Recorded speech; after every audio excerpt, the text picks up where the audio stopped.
We begin talking about Bolivia because massive popular resistance took over Bolivia's streets in the capital in La Paz as a rejection to the coup against President Evo Morales.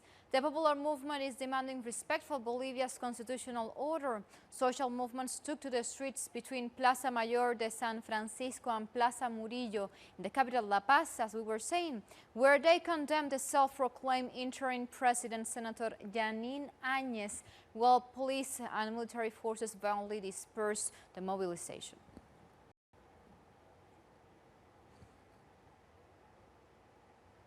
And the Forensic Investigations Institute of Bolivia has reported that so far 10 deaths have been recorded in various regions of the country. The director of the institute reported and said specifically, we have carried out the forensic evaluation of 10 bodies across Bolivia, 4 of them from Santa Cruz, 3 from Cochabamba, 2 from La Paz, and 1 from Potosí. 8 of them were killed by bullets.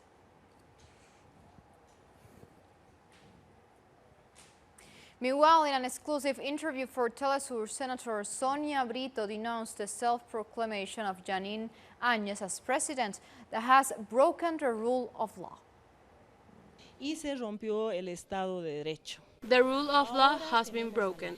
Now we have the army and the police in the street shooting at social movements, at popular organizations and people who are mobilized. We already have the information of 5 people who have been killed, apart from the death from yesterday in the south, 2 in Sucre, 4 in Cochabamba. The number of wounded, detained and dead unfortunately is not being reflected in the media, since local independent media is being silenced and now we only have the right-wing media. And in turn, the senator said that in order to restore peace in Bolivia, a legislative assembly must be established. A legislative assembly is the best way forward to a peaceful Bolivia. Given the current situation, a session needs to take place with both senators and lower house lawmakers. So we are going to reinstate our leadership with our headless at this time. Meanwhile, President Evo Morales from Mexico gave an exclusive interview to Telesur on the first day of his political asylum in Mexico. He repeated his call for dialogue as the only solution to the violence in his country, and also he called on the police to stop shooting at protesters, saying that the demands of social movements can never be stopped with bullets and weapons. Exactly half an hour ago, I was talking to our senators, the mass senators in the assembly, and they said they had to cut off the call. The police are intervening. Otherwise, they are going to arrest us. So the police were intervening in the meeting of our senators. That is the extreme to which the police violence is reaching in Bolivia. This is like the old military dictatorships, and what's more, they have the Bible in their hands. But tanks in the streets, helicopters, dropping tear gas, as we saw a couple of days ago. I want the people of Bolivia to know, and the people of the world to know, that we have been aiming to try to avoid violence. We have provided a lot of equipment to these 2 important institutions, to the police, to protect citizens, and the other to defend the country. And now they are using weapons against the people. In my own experience, with bullets and weapons, you will never solve the demands of a movement. Whether it's a social movement, a trade union movement, a movement of the poor. So they've just informed me 30,000 people in an Alto have been mobilized. You can't stop them with bullets. And in other departments there are movements. This is a spontaneous uprising. It's automatic. But I am asking for peace. We want to end violence. But they have provoked us. They have provoked this resistance. And President Evo Morales also condemned the action by opposition Senator Janine Áñez when she proclaimed herself as interim president of Bolivia, and he blamed the Organization of American States and the United States for promoting the coup. Her roots are racist, anti-indigenous, but she didn't follow the Constitution. First, the resignation has to be approved by the Assembly, and that didn't happen. No, it didn't happen. Secondly, and even if they went so they approved my resignation, who should then assume the president?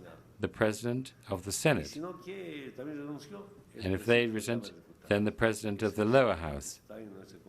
That's the line of succession. She is second vice president of the Senate, who is self-proclaimed herself president, and the United States are recognizing him. Britain has recognized him. So that's the coup comes from the United States. And social movements in Bolivia marched from El Alto to the center of the capital La Paz to oppose the coup against Evo Morales. Thousands gathered first in El Alto for the Cabildo, or community assembly as it also is known.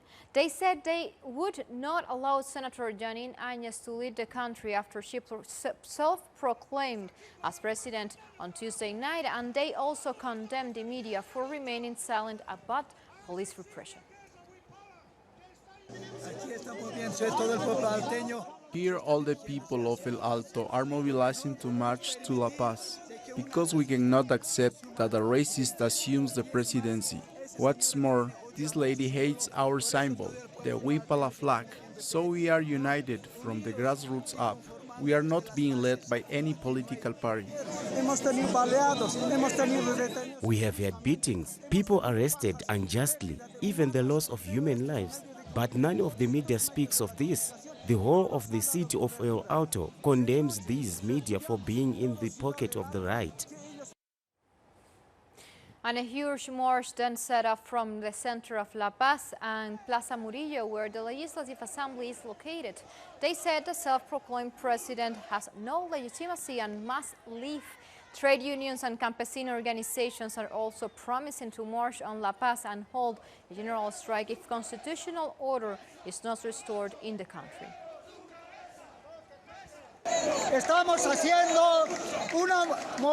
We are holding a mass march from a city which has been a symbol of a revolution against racism.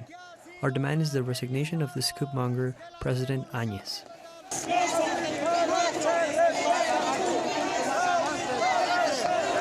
With this information, we go for a break. If you remember, follow us on Twitter at Telesur English and on my account at Laura P. Telesur. Just stay with us.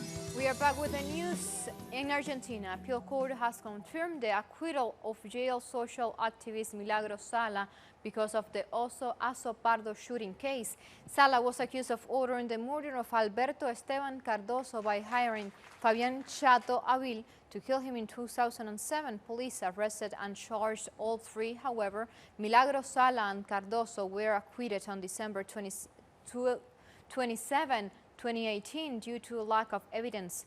The prosecutor's office appealed the ruling as it sought 12 years in prison for the social leader and 4 years for Cardoso. This is one of the three cases for which Sala was given 13 years preventive detention, including one for extortion and another for being the head of an illicit organization. And the leaders of the BRICS group of emerging economies made up of Brazil, Russia, India, China, and South Africa officially began their 11th summit in Brazil. Meeting in the capital of Brazil, Brasilia, the presidents started talks about the development of the new BRICS Bank, which was already approved 42 large project valued at $11.6 billion with mutual inversion among the members. By the end of the official meeting on Thursday, a final declaration is expected to further joint cooperation for economic development, including several initiatives such as the creation of a 5G network among the group nations.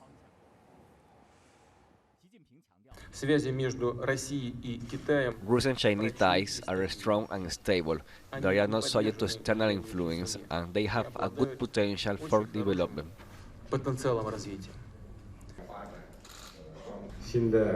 In the coming year, new actions have to be taken. We both have to continue our efforts to respond to the changes in the international situation.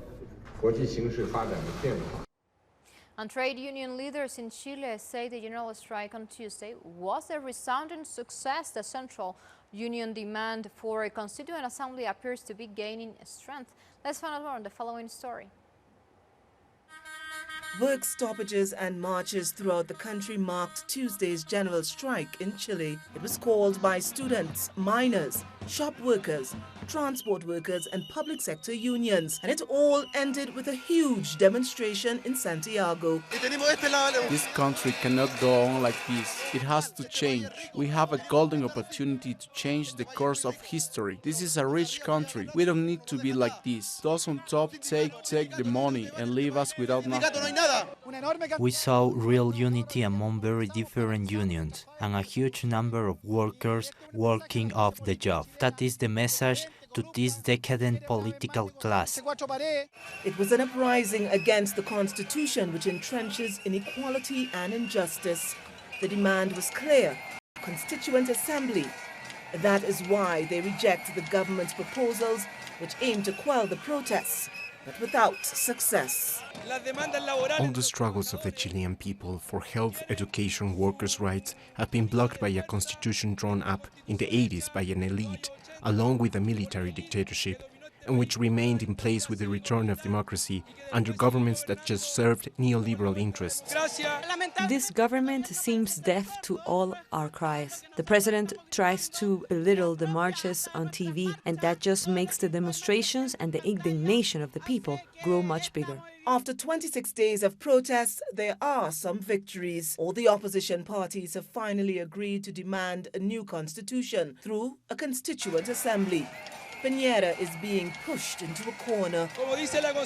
As the slogan says, Chile has woken up, and this is an awakening in the political awareness of Chilean workers, because we no longer want to give others the power to decide how we live, and certainly not to this elite, which has made a small minority richer and the majority of the population poorer.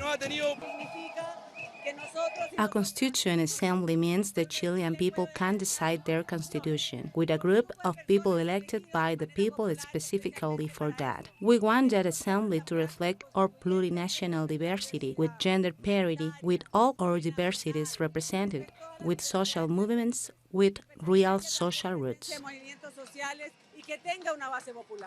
Defying expectations, there is no sign of the movement flagging, in spite of the repression which continues to leave many injured. Mounting reports of human rights violations. Impressive images that they are leaving this massive protest in Chile. Now we move on to other topics. We go to the United States because the first day of public impeachment hearings for United States President Donald Trump has ended with more evidence pointing to his constitutional violation. Testifying before the House Intelligence Committee, top U.S. diplomat in Ukraine, William Taylor, linked President Trump to pressure campaign on Ukraine to conduct investigations that would benefit him politically. Citizens who watched the proceedings also expressed their concerns over President Trump's conduct. The ambassadors that have already testified this morning have pretty much provided damning evidence that Trump has put his private interests over the interests of the nation, and that's as high a crime as you can get. He can yell no quid pro quo all he wants, but the fact is he's already admitted it, as has Mulvaney, and the proof is just piling up. These are high crimes. For a while I wasn't, because I said he'll never get out of office, and now there's hope. And we need to clean this up, whether we're Democrat or Republicans. We need to think about America and think about what America stands for, and he doesn't stand for America. Like this, we make a very short break, but you stay tuned with us. When we are back from the break, we have more news from Africa for you.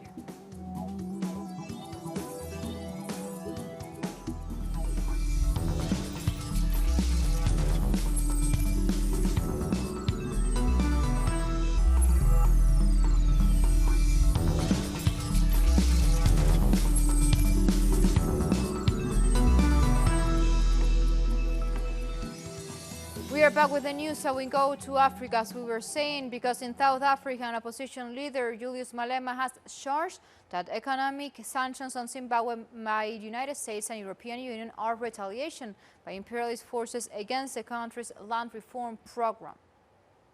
The British government and its British settler community in Zimbabwe were never interested in justice.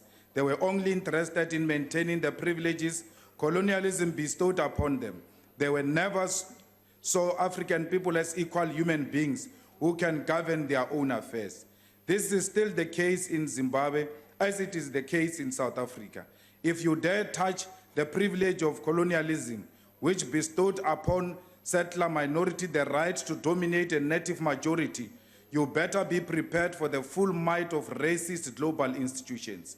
All the trouble of Zimbabwe therefore started when Zimbabweans began taking back their land, and the white world stood up and vowed to punish President Mugabe and all Zimbabweans for daring to take back what rightfully belongs to them.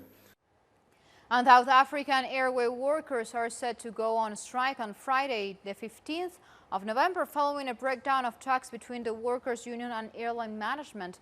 President of the Cabin Crew Workers Association, Sasi Sibanjoni, told journalists that management unwillingness to address the workers' concerns has left the union with no option but to call for a strike. The workers are demanding for an 8% pay rise and a halt to planned retrenchments. More than 3,000 workers are expected to take part in the strike. And Zimbabwe's national parks continue to suffer due to an ongoing drought, and more wild animals have died because of lack of water. In fact, more than 100 elephants have perished in the last 3 months, and there are also reports of wild animals causing chaos as they enter human settlements in search of water. The National Parks Authority said it has tried drilling boreholes, but that the water has not been sufficient for the animals. These deaths are attributed to the effects of climate change as a result of shortage of water and food. Right now, where we are standing, there are about 8 carcasses. But as management, we've managed to do our own intervention to try and augment water to the natural water ponds which are around the park. But you'd find that even though we have put some boreholes to try and supply water, still they are insufficient. Looking at the number of animals, especially the elephants, which are flocking from Botswana, because we share the same population. Anti-government protesters in Pakistan decided to expand their road blockade to the entire country and not just a main highway leading to the capital. Anti-government protesters have called off a 2-week sit-in in the capital's main highway and embarked on what they called a Plan B protest aimed at crippling the country's road and ousting Prime Minister Imran Khan. The protesting opposition accused Prime Minister Khan's government of illegitimacy and being propped up by the military. However, the military denies meddling in politics, and Khan has also insisted he will not step down.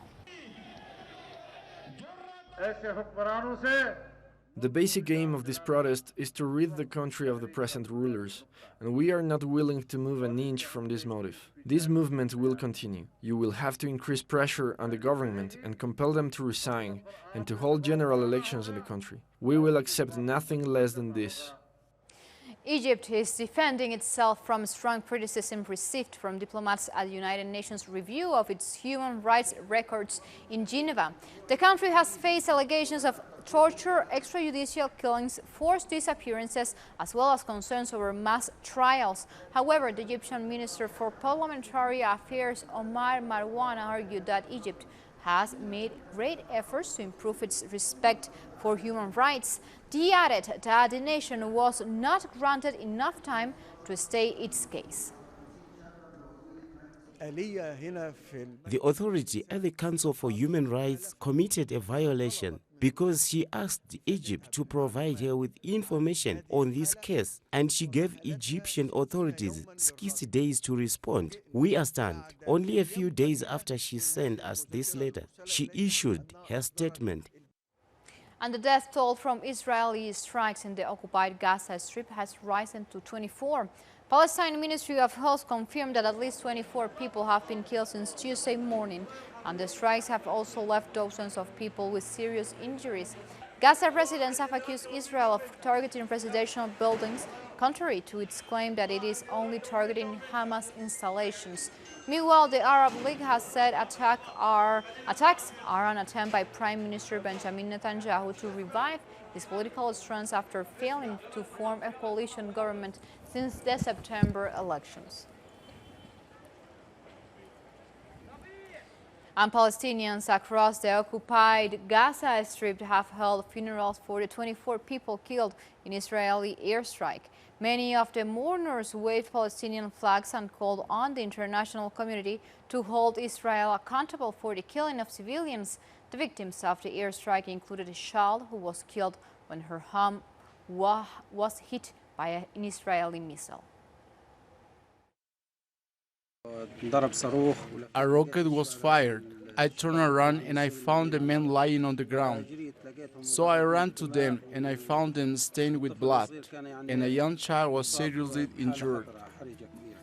And like this, we come to the end of News Brief. Remember, you can continue finding more information on our website, telesturenglish.net, where you can read opinion articles, watch special interviews, and find so much more other information.